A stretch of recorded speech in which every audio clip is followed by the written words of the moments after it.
قال وأما شركة العنان فتنعقد على الوكالة دون الكفالة وهي أن تشترك اثنان في نوع بز أو طعام أو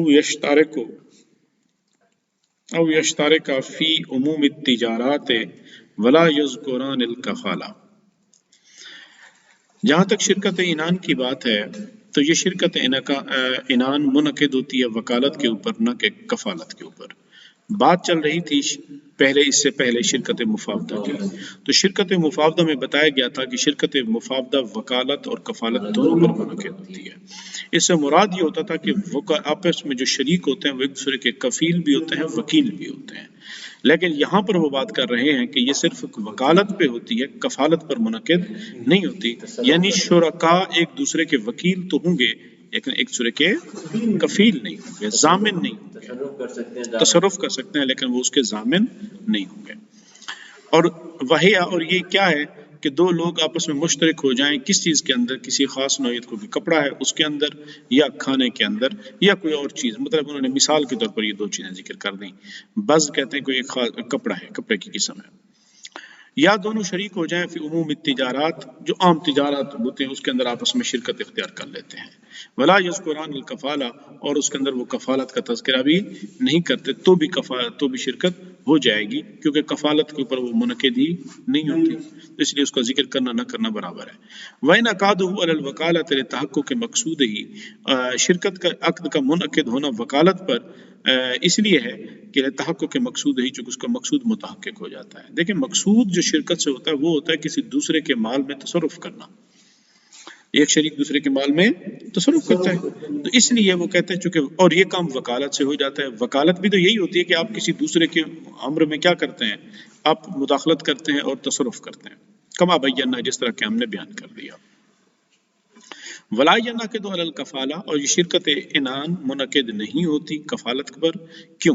اس کی وجہ بتاتے ہیں، لأن اللفظ مشتق من الاعراض يقال ان له اے اعرض، وہ کہتے ہیں کہ یہ جو لفظ ہے یہ مشتق ہے اعراض سے، اعراض سے اس کا مطلب بنا گیا، کہنا چاہیے تھا مشتق ہے انا سے، تو وہ کہتے ہیں کہ بھئی یہ انا لہو جس طرح کہا جاتا ہے، انا لہو کا مطلب ہے اس نے فلاں بندے سے اعراض کر لیا، اس نے اس کی طرف توجہ نہیں دی، تو وہ کہتے ہیں کہ جب اس نے اس کی طرف توجہ نہیں دی، یہ عنان اسی سے ہی نکلا ہوا لفظ ہے، تو وَهَذَا لَا يُنْبِئُ عَنِ الْكَفَالَةِ، تو یہ کفالت کے معنی نہیں دیتا۔ کیوں نہیں دیتا؟ اس لیے نہیں دیتا کیونکہ کفالت میں ہوتی ہے ضمانت، اس میں تو ایک شریک دوسرے شریک کا ذمہ دار ہوتا ہے، وہ ایک شریک دوسرے شریک کو توجہ دیتا ہے، اعراض تو اس سے نہیں کرتا، جبکہ اس میں تو اعراض پایا جا رہا ہے، تو کفالت کے معنی اس میں بھی نہیں پائے جا رہے۔ تو وہ کہتے ہیں کہ وہ حکم التصرف لا یثبت بخلاف مقتضى اللفظ، جب کسی لفظ کا کوئی تقاضا کسی چیز کے برخلاف ہو تو پھر کہتے ہیں کہ تصرف کا حکم اس کے اوپر ثابت نہیں ہوگا۔ کیوں نہیں ہوگا؟ وہ کہتے ہیں اس وجہ سے نہیں ہوگا کیونکہ اس کے اندر تصرف کا معنی ہی ثابت نہیں ہو رہا بلکہ اس کے برخلاف ثابت ہو رہا ہے، تو جب برخلاف ثابت ہو تو اس سے اس کا معنی ثابت دوسرا نہیں ہوگا۔ وَيَصِحُ التَّفَاضُلُ فِي الْمَالِ لِحَاجَةٍ إِلَيْهِ، اور وہ کہتے ہیں کہ مال کے اندر تفاضل وہ صحیح ہے، یعنی ایک شریک کا مال شرکت زیادہ ہو دوسرے کا کم ہو، یہ بھی جائز ہے، لحاجت نہیں رہے کیونکہ اس کی حاجت ہوتی ہے۔ ولیس من قضیت اللفظ المساوات، اور یہ جو مساوات اس کے اندر وہ اس کا تقاضا ہی نہیں ہے، شرکت مفاوضہ میں تو مساوات کا تقاضا کیا جاتا تھا لیکن شرکت عنان میں مساوات کا تقاضا نہیں کیا جاتا۔ وَيَصِحُ أَن يَتَسَاوَيَا فِي الْمَالِ وَيَتَفَاضَلَا فِي الرِّبْحِ، اور وہ کہتے ہیں کہ یہ بھی جائز ہے کہ شرکاء کے مال آپس میں برابر ہوں اور منافع ان کا ایک سے زیادہ ہو، یعنی کہ جو راس المال ہے وہ سرمایہ شرکت ہے، انویسٹمنٹ ہے، انویسٹمنٹ شیئر ان کا 50-50% ہے، انویسٹمنٹ شیئر 50-50 ہے ان کا، لیکن پروفٹ کی بات آئی تو 60-40 30-70، وہ کہتے ہیں یہ جائز ہے، یہ جائز تفیہ تفاضل۔ وقال ظفر والشافعی، امام ظفر اور امام شافعی کہتے ہیں کہ لا یجوز، وہ کہتے ہیں جائز نہیں ہے، وہ کہتے ہیں اگر مال انویسٹمنٹ برابر ہے تو پروفٹ بھی برابر ہو۔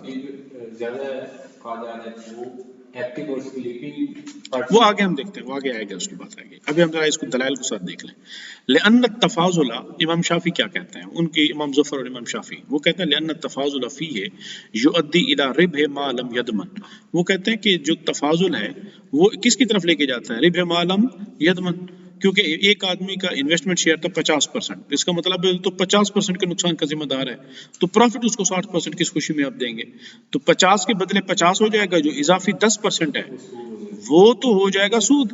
کیوں؟ اس لیے کہ وہ تو ربح معلوم یدمن ہے، کیونکہ وہ اس کا ضامن ہی نہیں تھا اتنے زیادہ اضافے کا. تو اس وجہ سے وہ کہتے ہیں کہ بھئی جو تفاضل ہے وہ اس کے اندر ربح معلوم یدمن کی طرف لے کے جاتا ہے کہ وہ ضامن نہیں ہوتا اس کا.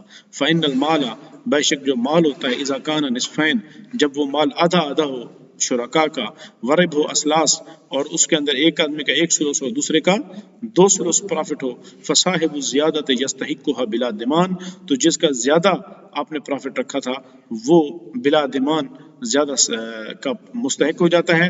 اور وہ کہتے ہیں ازد ضمان ہو بقدر راس المال، اور ہم کو پتہ ہے کہ بھئی انویسٹمنٹ شیئر کے برابر ہی ہر کسی کا ضمان ہوتا ہے. نقصان کی ذمہ داری کس کے برابر ہوتی ہے؟ راس المال. راس المال کا کیا مطلب ہے؟ Investment share. وَلِأَنَّ الشِّرْكَةَ، اور جہاں تک شرکت کی بات ہے، عندهما امام ظفر اور امام شافی کے نزدیک فی الربح، وہ کہتے ہیں چونکہ شرکت ان دونوں کے نزدیک منافع کے اندر جو ہوتی ہے وہ لشرکت فی الاصل، راس المال کے اندر شرکت کی وجہ سے منافع کے اندر شرکت پائی جاتی ہے ہمیشہ کے لیے. ولہذا اس لیے یشترطان الخلط، اسی لیے تو وہ کہتے ہیں کہ بھی دونوں کے مالوں کو کیا کرنا ضروری ہے، ایک دوسرے کے مال کو خلط ملط کریں.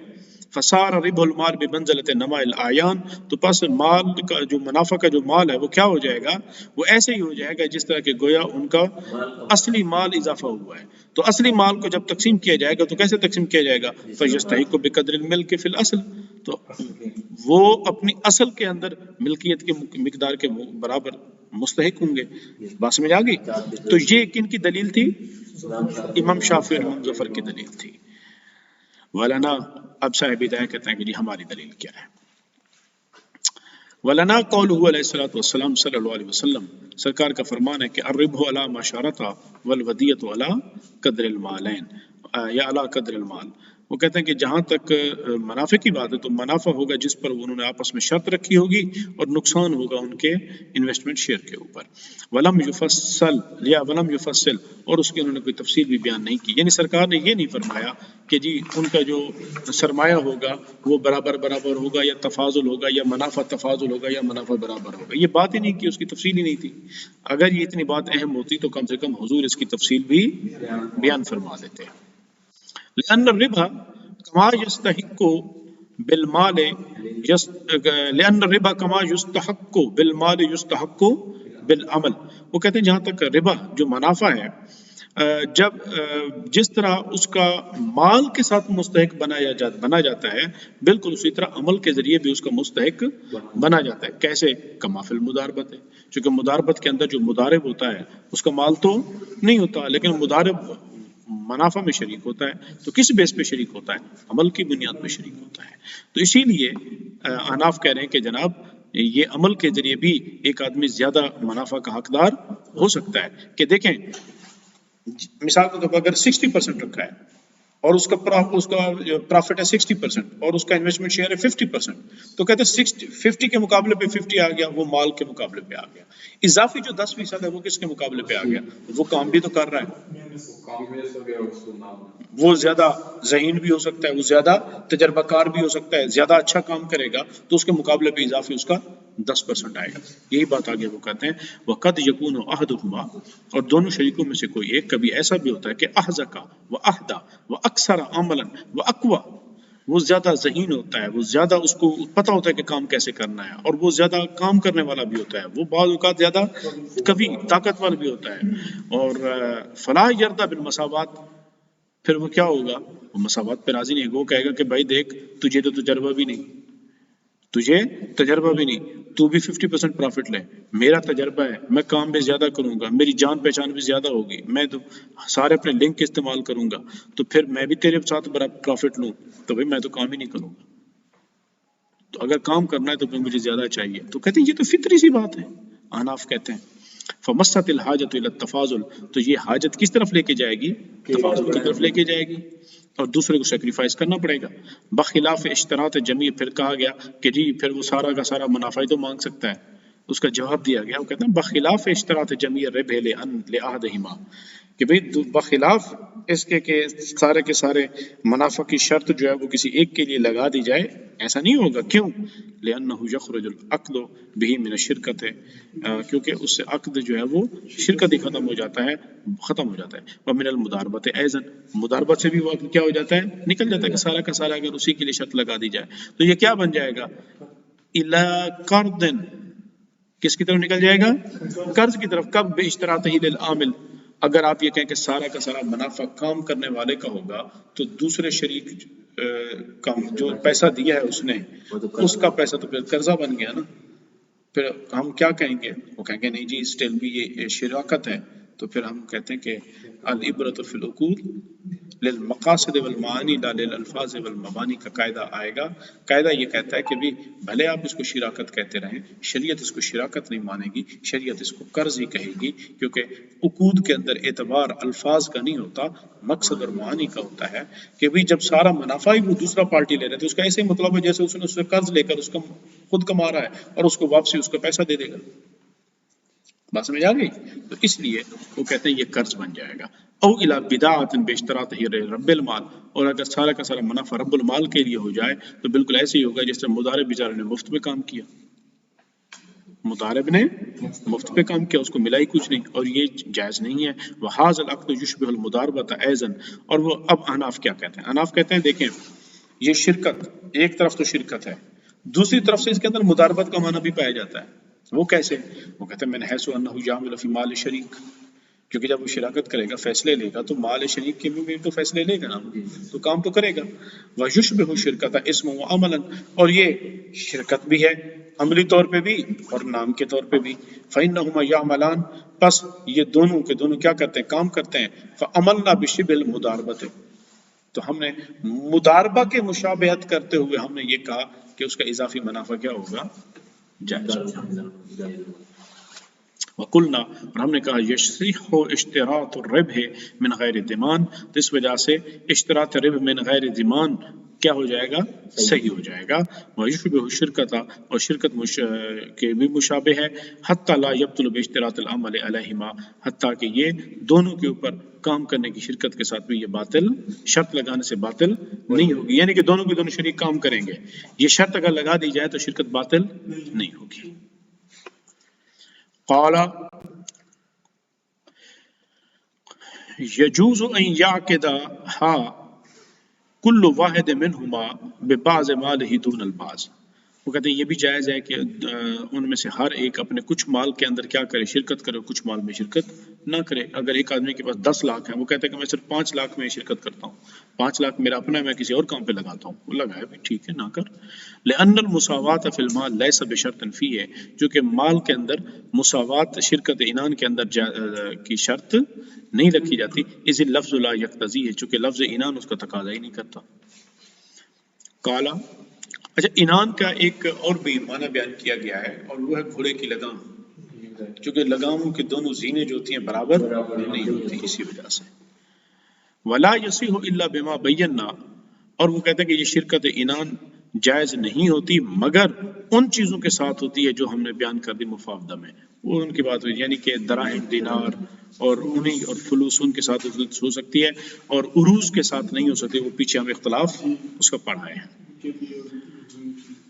ان المفاوضہ تصح به للوجه الذي ذکرناه، وہی والی بات. ويجوز ان يشتركا، اور جائز ہے کہ وہ دونوں شرکت کریں.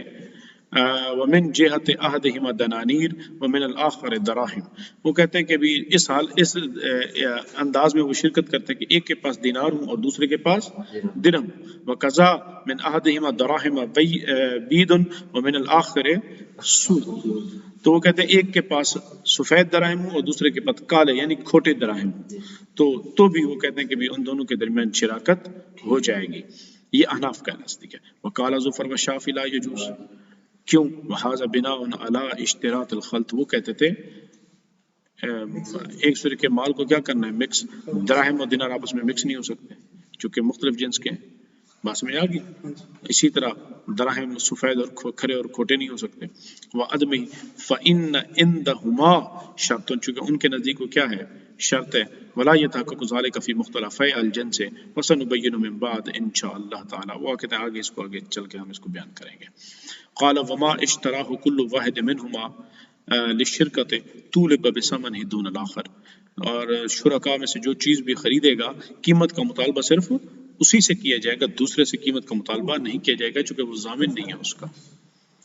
لما بینا یعنی کفال انہ یتضمن الوکالہ، کیونکہ وہ وکالت کو تو اپنے عقد عنان جو ہے وہ ضمن میں لیے ہوئے ہے، دون الکفالہ کفالت کو اپنے ضمن میں نہیں لیے ہوئے. والوکیل هو الاصیل فی الحقوق، اور حقوق کے اندر جب مطالبہ کیا جاتا ہے تو اس کے لیے معاملات کس کی طرف پلٹتے ہیں؟ وکیل کی طرف پلٹتے ہیں، موکل کی طرف نہیں پلٹتے.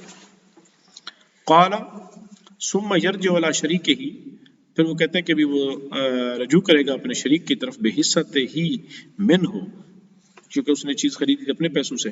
بعد میں وہ کہتا ہے کہ اپنے شریک سے کہے گا بھی دیکھ میں نے قیمت ادا کی تھی، اس میں سے تیرا بھی اتنا حصہ بنتا ہے، لہذا تو اپنا حصہ نکال، اس کی قیمت کا مطالبہ کرے گا. مانا ہو اذا ادى من مال نفسه ہی، جب اس نے اپنے مال سے اس شریک نے اس کی قیمت ادا کی تھی. لانه وکیل من جهته في حصته، تو اس کے حصہ میں وہ اس کی جہت سے کیا ہے وکیل ہے. فاذا نقد من مال نفسه، جب اس نے قیمت ادا کی تھی اپنے مال سے تو راجع علیہ، تو وہ اس کے حصے کے لیے اس کی طرف رجوع کرے گا. فان كان لا يعرف ذلك، اب وہ کہتے ہیں کہ بھی اگر تو وہ یہ کہہ رہا ہے کہ جی اس کی قیمت میں نے ہی ادا کی ہے اور اس بات کا علم صرف وہی خود ہی بتا رہا ہے اور اس کے پاس کوئی گواہ بھی نہیں ہے. فَإِن كَانَ لَا يُعْرَفُ ذَلِكَ إِلَّا بِقَوْلِهِ، جو خریدار جو شریک خرید لایا ہے اس خریداری پر اور اس کی قیمت کی ادائیگی پر صرف وہی اسی کا قول ہے اور اس کے پاس کوئی گواہ نہیں ہے، تو کہتے فَعَلَيْهِ الْحُجَّةُ، یا تو وہ گواہ لے کے آئے. لِأَنَّهُ يَدَّعِي وجوب المال فی ذمۃ الآخر، چونکہ وہ دعویٰ کر رہا ہے دوسرے کے ذمے میں وجوب کے مال کا، تو کہتے ہیں وہ کیا کرے گا پھر حجت پیش کرے گا. اگر اس کے پاس حجت نہیں ہوگی تو وہ کہتے ہیں کہ ذمۃ الآخر جو آخر ہے وہ ینکر، اور جو دوسرا ہے وہ کیا کر رہا ہے وہ انکار کر دیتا ہے. وہ کہتا ہے نہیں بھائی تو نے تو اس کی قیمت ادا نہیں کی، میں تو گواہ لا. تو کہتے ہیں جو انکاری ہوگا والقول للمنکر ما یمین ہی، تو پھر اس کا اعتبار کیا جائے گا، اسے قسم کھیل اٹھوا کر. نہیں یہ اس کو یہ بھی ہو سکتا ہے مثال کے طور پہ ایک جس بندے کے ساتھ اس کی شرکت ہے وہ اس کو کہتا ہے کہ میں نے تیسرے بندے سے پہلے جو ہے وہ میں نے اس کو ادائیگی کیا، وہ تیسرا بندہ مکر جاتا ہے، تیسرا بندہ انکاری ہو جاتا ہے کہ اس نے مجھے ادائیگی نہیں کی، تو ایسی صورت میں قسم وہ اٹھائے گا. نہ لیکن تیسری فریق کی تو بات ہی نہیں ہے نا، وہ کیس ہی اور ہو جائے گا. بات ہے شرکاء کی آپس میں، وہ کہتا ہے کہ دیکھ بھائی میں پیسے پے کرایا، دوسرا شریک انکاری ہو جاتا ہے، کہ میں نہیں دوں گا، ہاں وہ کہتا ہے کہ تو نے تو دیے نہیں ہے، چونکہ اسی سے مانگ رہا ہے نا کہ بھی میرا شیئر دے. ہاں رسید ثبوت ہے نا، سچی تو حجت قائم کرنا ہے، حجت قائم کرنا ہے. قال وَإِذَا حَلَكَ مَالُ الشِّرْكَةِ، وہ کہتے ہیں اسی لیے تو قرآن مجید نے کیا کہا جب تم آپس میں معاملے میں لین دین کرو تو لکھ لیا کرو، وہ تحریر ہی گواہ ہوتی ہے اس میں. قال، اور کہا کہ اذا حالک مال الشرکت او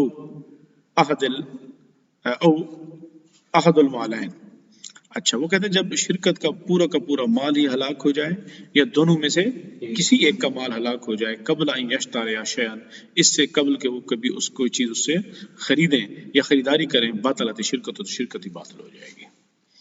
یہ خریداری سے قبل کی بات ہو رہی ہے، یعنی ابھی مال ان کا آپس میں مختلط نہیں ہوا. لأن المعقود علیہ فی عقد شرکت المال، کیونکہ شرکت کے جو معقود علیہ ہے وہ کیا ہوتا ہے مال. معقود علیہ ہی اگر ضائع ہو جائے تو شرکت باطل ہو جاتی ہے، عقد باطل ہو جاتا ہے. فإنه يتعین فیہ، کیوں؟ اس لیے کہ جب عقد شرکت کے اندر مال آج سامنے رکھا جائے گا تو مال کیا ہو جاتا ہے خاص کرنے سے خاص ہو جاتا ہے، متعین کرنے سے متعین ہو جاتا ہے. تو وہ کہتے ہیں کما فی الہبۃ والوصیۃ، جس طرح کے دونوں کے اندر ہو جاتا ہے. وبحلاک المعقود علیہ یبطل العقد کما فی البیع، جس طرح کہ مبیع ہلاک ہو جائے تو عقد بیع بھی باطل ہو جاتا ہے. بخلاف المضاربہ والوکالہ المفردہ، چونکہ مضاربت کے اور اگر اکیلے وکالت کا کانٹریکٹ کیا تھا ان صورتوں میں اگر معقود علیہ ہلاک ہو جائے تو عقد باطل نہیں ہوتا. کیوں؟ اس لیے کہ وہاں مال متعین کرنے سے بھی متعین نہیں ہوتا، کیونکہ وہاں پر مال ایک طرف سے ہی آتا ہے، دو طرف سے مال ہوتا ہی نہیں ہے. لأنه لا يتعين الثمنان فيهما بالتعيين وإنما يتعين بالقبض على ما عرف. وہاں پہ سے کس سے کا ہوتا ہے؟ قبضے کے ذات، قبضے کے ذریعے وہاں پہ متعین ہو جاتا ہے، ورنہ متعین نہیں ہوتا. وہذا ظاہر فیما اذا ہلاک المالان، اور یہ بات ظاہر ہے یعنی کہ کس چیز کا؟ اے بطلان و شرکا، شرکت کا باطل ہونا ظاہر ہے. کب؟ اذا ہلاک المالان، جب دونوں کے دونوں مال کیا ہو جائیں؟ ہلاک ہو جائیں. وقضا، اور اسی طرح اذا ہلاک احدہما، اور اسی طرح لأنہما، اچھا وہ کہتے ہیں کہ دیکھیں ایک شریک جس کا مال ابھی ضائع نہیں ہوا، اس نے دوسرے شریک کو اس لیے اپنے مال میں حصہ دار بنایا تھا کہ وہ دوسرا شریک بھی اپنے مال میں اسے کیا بنائے گا؟ حصہ دار بنائے گا. کہتے دوسرے شریک کا تو مال کیا ہو گیا؟ ہلاک ہو گیا. تو اب پہلا شریک اپنے مال میں اس کو کیسے حصہ دار بنائے؟ بات سمجھ آ گئی؟ اس وجہ سے شرکت باطل ہو گئی. اب یہی بات وہ آگے سمجھا رہا ہے. وَقَضَا إِذَا هَلَكَ أَحَدُهُمَا لِأَنَّهُ مَا رَضِيَ بِشِرْكَةِ صَاحِبِهِ فِي مَالِهِ، کیونکہ وہ راضی نہیں تھا اپنے اس دوسرے دوست کو اپنے مال میں شرکت دینے پر، إِلَّا لِيُشْرِكَهُ فِي مَالِهِ، کہ وہ بھی اسے کیا کرے گا؟ اپنے مال میں شریک کرے گا. فَإِذَا فَاتَ، جب اس کا مال فات ذالک، جب اس کا مال ضائع ہو گیا ہے تو لم یکن راضیا بشرکتہ، تو وہ دوسرا بھی اس کو اپنے مال میں شریک نہیں کرنے پر راضی نہیں ہوگا. فیبطل العقد لعدم فائدتہ، تو بس اب فائدہ نہ ہونے کی وجہ سے عقد کیا ہو جائے گا؟ باطل ہو جائے گا. وایہما ہلک من مال صاحبہ، وہ کہتے ہیں کہ ایہما ہلک، اچھا یہاں پہ میں نے عربی، آپ کے پاس ایہما ہلک دو دفعہ ہے؟ حالکہ، ہاں میں نے بھی یہ دیکھا ہے عربی ورژن میں. تو ایہما، چونکہ یہ بات مجھے سمجھ نہیں آ رہی تھی، ایہما حالکہ، حالکہ من مال صاحبہ، وہ کہتے ہیں کسی کا بھی مال اگر وہ ضائع ہوا تو وہ اسی کا مال ہی ضائع ہوگا. ان حالکہ فی یدہ، اگر وہ اس کے اپنے ہاتھ میں ہی ہے. فظاہر، تو بات تو صحیح ہے، یعنی ابھی مال مکس نہیں ہوا تھا، مکس ہونے سے پہلے پہلے. وقضا اذا کان حالکہ فی ید الاخر، مال ابھی بھی مکس نہیں ہوا تھا لیکن تھا دوسرے کے پاس، تھا دوسرے کے پاس، تو بھی وہ کہتا ہے کہ بھی وہ اسی کا مال ہی ہلاک ہوگا. کیوں؟ لأنه امانۃ فی یدہ، کیونکہ وہ دوسرے کے پاس امانت کے طور پہ رکھا ہوا تھا، ابھی مکس ہی نہیں ہوا تھا. بخلاف ما بعد الخلط، ہاں اگر وہ مکس ہو جائے تو معاملہ پھر اس کے برخلاف ہو جائے گا. کس طرح برخلاف ہو جائے گا؟ ہے سو یہلک علی الشرکت، تو وہ کہتے ہیں کہ بھئی وہ پھر شرکت کے اوپر ہی ہلاک ہوگا، مال ضائع ہوگا. لأنہ لا یتمیز، چونکہ اب یہ نہیں دیکھا جا سکے گا، تمیز نہیں کی جا سکے گی کہ یہ کس کا مال ہلاک ہوا ہے، چونکہ دونوں کا مکس ہے. فیجعل الہلاک من مالین، تو کہتے ہیں کہ بس اس جو ہلاک شدہ ہوگا وہ دونوں مالوں میں سے ہلاک ہی بنایا جائے گا، اور کہا جائے گا کہ بھئی یہ تم دونوں کا نقصان ہوا ہے.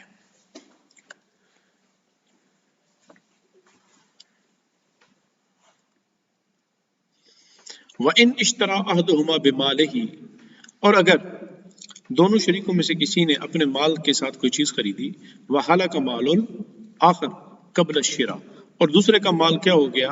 ہلاک ہو گیا خریداری سے پہلے. فَالْمُشْتَرَى بَيْنَهُمَا عَلَى مَا شَرَطَا، تو جو چیز خریدی گئی ہے وہ دونوں کے درمیان مشترک ہوگی اسی شرط پر جس طرح انہوں نے پہلے لگائی تھی. لأن الملک حین واقع، وہ کہتے ہیں کہ جب ملکیت جب واقع ہوئی تھی تو واقع مشترکم بینہما لقیام شرکت ہے وقت الشراء، وہ دونوں کے درمیان اس وجہ سے مشترک ہوگی واقع مشترکن بینہما، کیونکہ اس وقت خریداری کے وقت ابھی شرکت قائم تھی. بھئی ایک خریدار مارکیٹ میں خریداری کر رہا تھا، اس نے خریداری کر لی، اس کی خریداری کرنے کے بعد دوسرے شریک کا مال ضائع ہو گیا. اب وہ جو خریداری کی گئی ہے وہ دونوں کے درمیان کیا ہوگی؟ مشترک ہوگی، ٹھیک ہے. لیکن جس کے پاس سے مال ضائع ہوا ہے وہ اسی کا مال ضائع ہوا ہے، وہ اسی کا مال ضائع ہوا ہے. فلا يتغیر الحکم بہلاک مال آخر بعد ذالک، وہ کہتے ہیں کہ بھی حکم میں کوئی تبدیلی نہیں آئے گی دوسرے کا مال ہلاک ہونے سے، یعنی کہ مشترک رہے گا. ثم شرکت عقد عند محمد، وہ کہتے ہیں کہ پھر یہ شرکت کیا بنتی ہے؟ یہ شرکت عقد بنتی ہے امام محمد کے خلاف، خلافاً عند محمد خلافاً للحسن بن زیاد، امام حسن بن زیاد کے خلاف، چونکہ وہ کہتے ہیں یہ شرکت ملک بنتی ہے، شرکت عقد نہیں بنتی. حتیٰ، یہاں تک کہ امام محمد اب کیا کہتے ہیں، حتیٰ ان ایہما باع جاز بیعہ، وہ کہتے ہیں کسی اگر نے اس چیز کو بیچ دیا تو اس کی بیع بھی کیا ہو جائے گی؟ جائز ہو جائے گی. کیوں؟ لأن شرکت قد تمت فی المشترا، چونکہ جو شرکت ہے وہ مکمل ہو گئی ہے مشترا کے اندر. وہ جب ایک دوسرے کے وکیل تھے، چیز کوئی بھی ان میں سے بیچ سکتا ہے. دیکھیں امام محمد کہتے ہیں کہ بھئی جب مشترا کے اندر شرکت قائم ہو گئی تو یہ شرکت عقد ہے. اب شرکت عقد ہے تو ایک دوسرے کے کیا ہوتے ہیں؟ وکیل. اس خریدی گئی چیز کو دونوں میں سے کوئی ایک بھی بیچ سکتا ہے. بات سمجھ آ گئی؟ شرکت کو کوئی ایک بھی اس میں سے بیچ سکتا ہے. شرکت ملک ہوتی تو کیا کوئی ایک بیچ سکتا تھا؟ وہ تو برابر برابر ملکیت ہے. ہر شریک دوسرے شریک کے حصے میں اجنبی ہوتا ہے وہاں پہ، تو اس میں سے تو وہ بغیر اس کی اجازت کے بیچ نہیں سکتا تھا. یہ بات کر رہا ہے. ایہما باع جاز بیعہ لأن شرکت قد تمت فی المشترا فلا ينتقض بہلاک المال بعد تمامها. اس وجہ سے دوسرے کے مال کے ہلاک ہونے کے ساتھ اس شرکت کا مکمل ہونے کے بعد اس کا بطلان کا معنی ہی نہیں بنتا. بعد تمامها، شرکت مکمل ہو گئی ہے، تمام ہو گئی ہے. اب ایک کا مال اگر ہلاک ہو گیا تو اس کی وجہ سے ہم یہ نہیں کہیں گے کہ شرکت باطل ہو گئی ہے. قال ویرجع، ہاں یہ امام محمد مطلب ہمارے ہاں تو امام حسن بن زیاد پہ فتویٰ تو نہیں دیا جاتا نا.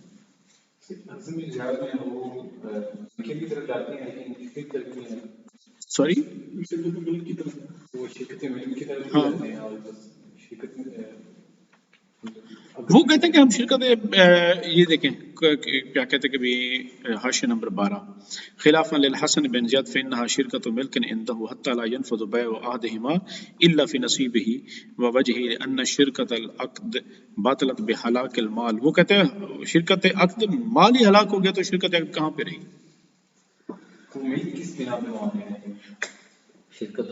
وہ کہتے ہیں شرکت تو موجود تھی جب مال ہلاک ہو گیا تھا، چیز خریدی جا رہی تھی. شرکت جب چیز خریدی جا رہی تھی شرکت تو موجود تھی، تو اسی وجہ سے وہ شرکت ملک ہوگی کہ ایک چیز خریدی گئی نا. اس پہ امام میں آپ کو بتاتا ہوں اس کی ایک بنیاد ہے.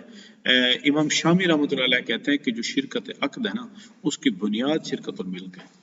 وہ کہتے ہیں پہلے شرکت الملک قائم ہوتی ہے، اسی کے ساتھ ہی شرکت العقد قائم ہو جاتی ہے. بنیاد شرکت الملک ہے. کلیئر؟ قال ويرجع على شریکہ بحصۃ من ثمنہ، تو وہ اپنے شریک سے اس کی چیز کے ثمن کے حصہ میں سے جو اس کا حصہ بنتا ہوگا اس کا کیا کرے گا؟ اس بارے میں رجوع کرے گا. لأنہ کیوں؟ لأنہ اشترى نصفہ بوکالتہ، کیونکہ جو اس کا نصف اس نے خریدا تھا وہ اس کے وکیل ہونے کی حیثیت سے خریدا تھا. آدھا اس کا اپنی طرف سے، آدھا کیونکہ وہ اپنے شریک کی طرف سے وکیل بھی تھا اس وجہ سے ہوگا. وَنَقَدَ الثَّمَنَ مِنْ مَالِ نَفْسِهِ، اور اس نے ثمن کی قیمت نقدی دے دی تھی اپنے ہی مال میں سے. وَقَدْ بَيَّنَّاهُ، جس طرح کہ ہم نے بات بیان کر دی. هَذَا إِذَا اشْتَرَى أَحَدُهُمَا بِأَحَدِ الْمَالَيْنِ أَوَّلًا، اور ثُمَّ هَلَكَ مَالُ الْآخَرِ، جب اس نے دونوں میں سے ایک اپنے مال کے ساتھ جب اس نے کوئی چیز خریدی پہلے، پھر دوسرے کا مال ہلاک ہو گیا. یہ بات اس وقت ہے. لیکن اب کہتے ہیں اما، جہاں تک بات ہے یہ کہ اذا ہلاک مال احدہما، کہ جب مال احدہما، جب ایک کا مال ہلاک ہو گیا، ثم اشترى الاخر، اس مال ہلاک ہو گیا اور اس کے بعد دوسرے نے کوئی چیز خرید لی اپنے مال کے ساتھ، تو اب کیا ہوگا؟ وہ کہتے ہیں ان صرح بالوکالۃ فی عقد شرکت، اگر تو عقد شرکت کرتے وقت شرکاء نے ایک دوسرے کو یہ بھی کہہ دیا تھا یار ہم عقد وکالہ بھی ساتھ کر لیتے ہیں، اور وکالت کے کانٹریکٹ کی الگ سے تصریح کر دی تھی. ایک ہوتا ہے کہ وکالہ شرکت عقد کے ضمن میں ہے، ایک ہے کہ عقد کی تصریح الگ سے وکالت کی کر دی تھی، تو پھر وہ کہتے ہیں فالمشتری مشترک بینہما علی ما شرطا، تو پھر وہ چیز ان کے درمیان کیا ہوگی؟ مشترک ہوگی، خریدی گئی چیز. لأن شرکت ان باطل، چونکہ شرکت اگر باطل بھی ہو جائے تو فالوکالۃ المصرح بها قائمۃ، کیونکہ جو ان کی وکالت کی انہوں نے تصریح کی تھی وہ تو ابھی بھی قائم ہے. تو اس وکالت کی بنیاد پر آدھا اس کا اپنی طرف سے اور آدھا دوسرے وکیل کی طرف سے ہو جائے گا. فکان مشترکم بحکم الوکالت، تو اب وہ ان کے درمیان مشترک تو ہوگی لیکن حکم وکالت کے ساتھ مشترک ہوگی، نہ کہ حکم شرکت کے ساتھ ہوگی.